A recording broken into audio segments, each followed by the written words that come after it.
सो good afternoon everybody, myself Acharya Vishwendra. आज आपसे effective study techniques के बारे में बात करूंगा।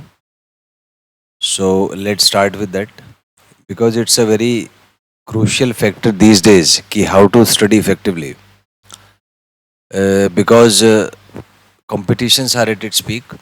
किसी भी कॉम्पिटिटिव एग्ज़ाम की बात करें तो परसेंटेज ऑफ सेलेक्टेड स्टूडेंट्स काफ़ी कम है। जहाँ तक जेई या नीट की बात है तो सिलेक्शन रेट मात्र 1.7% है औसतन 2024 का जो एक डेटा है उसको अगर हम एनालिसिस करें तो।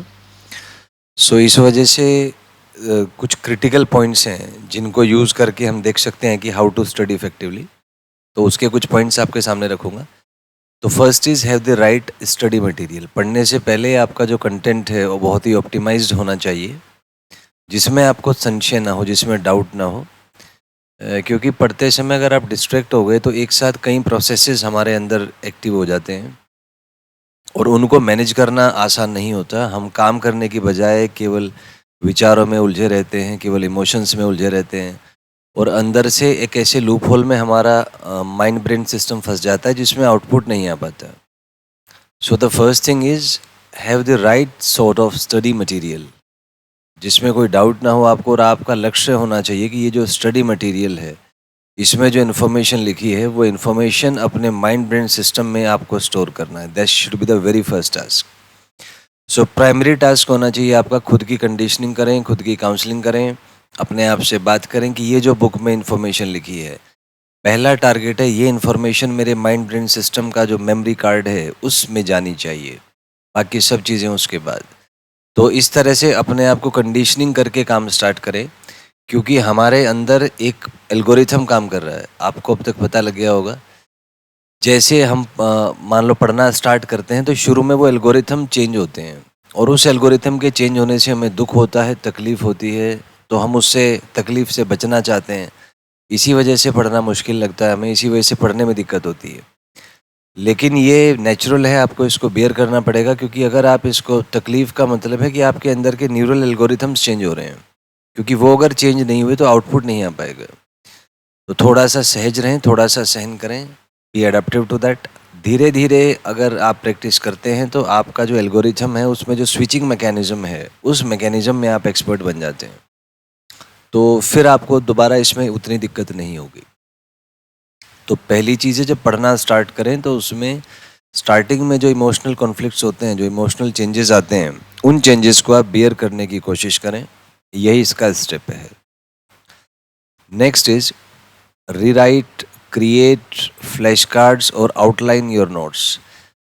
तो जब फर्स्ट टाइम आपने नोट्स पढ़े तो उसमें से आप इस विज़न के साथ पढ़ें कि इस नोट में से काम का पॉइंट क्या है। उन काम के पॉइंट्स को आप अपनी उंगलियों पे रखें, टिप्स पे रखें। क्योंकि मान लीजिए आपने 10 पेज पढ़े, तो ये खुद दिमाग लगाएं कि इस 10 पेज में से काम का क्या है, वो चीज़ क्या है जिससे क्वेश्चंस आएगा। ये खुद से अपनी सोच, अपनी थिंकिंग, जो थॉट पैटर्न है, ये खुद से डेवलप करने पड़ते हैं, ये कोई नहीं बताता आपको। लाइफ में ध्यान रखें, अगर आप चाहते हैं सक्सेसफुल होना, तो जिस काम में आप सक्सेसफुल होना चाहते हैं, मेक श्योर कि आप खुद डील करें कि उस काम में क्या क्या चैलेंजेस हैं, क्या क्या उसमें टेक्निकलिटीज़ हैं, क्या क्या उसमें इश्यूज आते हैं और कैसे आपको उनको डील करना है। तो जो भी आप पढ़ रहे हैं, सारी चीज़ें आपके टिप्स में होनी चाहिए, उनको दोबारा लिख के देखें, फ्लैश कार्ड्स क्रिएट करें और मतलब एक सिस्टम बनाएं आप, जिसमें वो इन्फॉर्मेशन बार बार बार बार बार बार आपके सिस्टम में फीड हो पाए, ताकि आप उस पर अच्छे से काम कर पाएँ और अच्छे से रिजल्ट निकाल पाएँ। Third is remove distractions. आजकल सोशल मीडिया का टाइम है, so everywhere there are distractions, maybe social media, maybe YouTube, maybe electronic devices. तो जब आप पढ़ने बैठें, मेक श्योर करें कि आपका मोबाइल स्विच ऑफ हो, at least for the duration in which you are studying. क्योंकि एक साथ सारी चीज़ें मैनेज करना पैरेलल में आसान नहीं होता, तो इसलिए कोशिश करें कि डिस्ट्रैक्शंस जितने कम हैं उतना अच्छा आपका इफ़ेक्टिव रहेगा। और फिर जब आप स्टडी का जो एक जो टाइम है, वो टाइम ड्यूरेशन जब आपका कंप्लीट हो जाता है, then you can use that. और वैसे भी बताएं आपको कि अभी आप अगर स्टूडेंट लाइफ में हैं, आप न्यूज़ उठा के देख लें, कोई सोशल मीडिया देख लें, उनमें 99% चीज़ें नेगेटिव होती हैं, जो हमारे नेगेटिव इमोशंस को ट्रिगर करती हैं और हमारा माइंड काम करने के बजाय उन नेगेटिव इमोशंस में उलझा रहता है। और माइंड उलझा तो आपका जो अपना व्यक्तिगत लाइफ है, जो पर्सनल लाइफ है, उसमें समस्याएं आएंगी। आप काम नहीं कर पाएंगे ठीक से तो जाहिर सी बात है आपके पैसे पे फ़र्क पड़ेगा, आपके वर्किंग एफिशिएंसी पे फ़र्क पड़ेगा और आप बिना मतलब के एक ना साइकोलॉजिकल ट्रैप में उलझ जाएंगे दिमाग में और कुछ नहीं कर पाएंगे। आज का समय जो है हर आदमी साइकोलॉजी यूज़ करना सीख गया है। न्यूज़ इस तरीके से डिज़ाइन की जाती हैं ताकि ऑडियंस के सबकॉन्शियस माइंड को उसमें एंगेज किया जा सके। तो जो सीधे लोग हैं वो इस ट्रिक को समझ नहीं पाते और उनका जो सबकॉन्शियस माइंड है उनको जानबूझ के उन जो न्यूज़ है उसके अंदर धकेल देता है ताकि वो विवश हो जाएं उस न्यूज़ को देखने के लिए।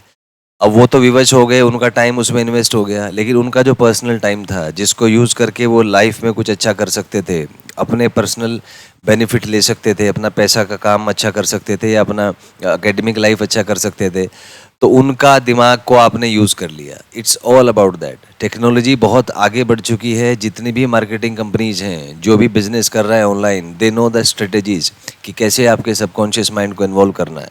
सो आज बहुत ज़रूरी है अपने आप में एक डिफेंस मैकेनिज्म तैयार करना और सॉर्ट ऑफ एंटीवायरस तैयार करना, जिससे आप क्या देखेंगे, क्या नहीं देखेंगे, क्या करेंगे, वो आपका डिसीजन होना चाहिए, आपके सबकॉन्शियस माइंड का नहीं।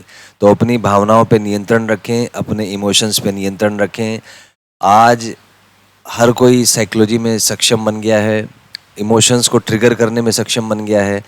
मार्केटिंग की जो स्ट्रेटेजीज़ हैं वो इस तरीके से होती हैं कि आपके इमोशंस तुरंत ट्रिगर होते हैं और सामान्यतः एक व्यक्ति का अपने इमोशंस पे नियंत्रण नहीं हो पाता, तो वो उस घटना से प्रेरित होके अपना काम छोड़ के किसी दूसरे लूप होल में इन्वॉल्व हो जाता है और जो आपको इन्वॉल्व कर रहा है उसके व्यूज़ आ गए, उसका वॉचिंग आवर्स आ गया, वो तो अपना बेनिफिट निकाल के अपना काम कर गया, लेकिन आपको उसने डिस्ट्रैक्ट कर दिया।